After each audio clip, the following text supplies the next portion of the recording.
and hundreds of thousands throughout the Middle East.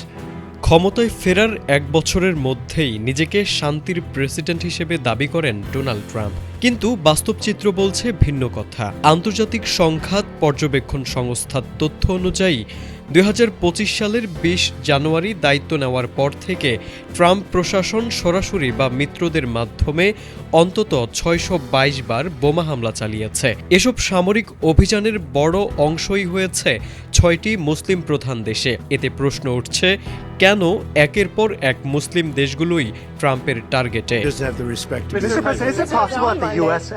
সবশেষ গত শুক্রবার থেকে যুক্তরাষ্ট্র লাতিন আমেরিকার দেশ ভেনেজুয়েলায় সরাসরি সামরিক হস্তক্ষেপ শুরু করে। ট্রাম্প প্রশাসন একে নিরাপত্তামূলক পদক্ষেপ হিসেবে দাবি করলেও আল জাজিরার প্রতিবেদনে বলা হয়েছে এই হামলা অঞ্চলটিতে নতুন করে অস্থিরতা তৈরি করেছে।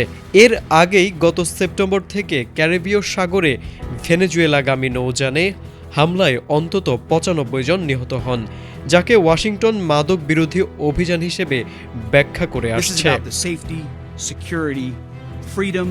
মধ্যপ্রাচ্যেও ট্রাম্পের নির্দেশে ব্যাপক সামরিক অভিযান পরিচালিত হয়েছে। গত 22 জুন ইরানের 3টি গুরুত্বপূর্ণ পারমাণবিক স্থাপনা নাতাঞ্জ, ইস্পাহান ও ফর্দোতে বড় ধরনের হামলা চালায় মার্কিন বাহিনী। একই সঙ্গে ইয়েমেনের হুথিদের বিরুদ্ধে ধারাবাহিক বিমান ও নৌ হামলায় বন্দর ও সামরিক স্থাপনার পাশাপাশি শতাধিক বেসামরিক মানুষের প্রাণহানির খবর পাওয়া গেছে।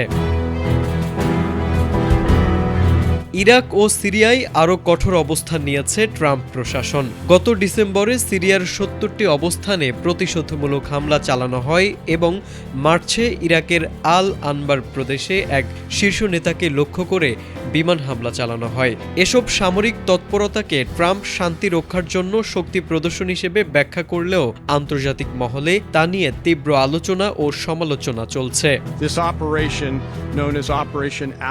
আফ্রিকা মহাদেশেও মার্কিন সামরিক উপস্থিতি ও হামলার মাত্রা আগের সব রেকর্ড ছাড়িয়ে গেছে। শুধু 2025 সালেই সোমালিয়ায় 111 বার বিমান হামলা চালানো হয়েছে, যেখানে শিশুসহ বহু বেসামরিক মানুষ নিহত হওয়ার খবর পাওয়া গেছে।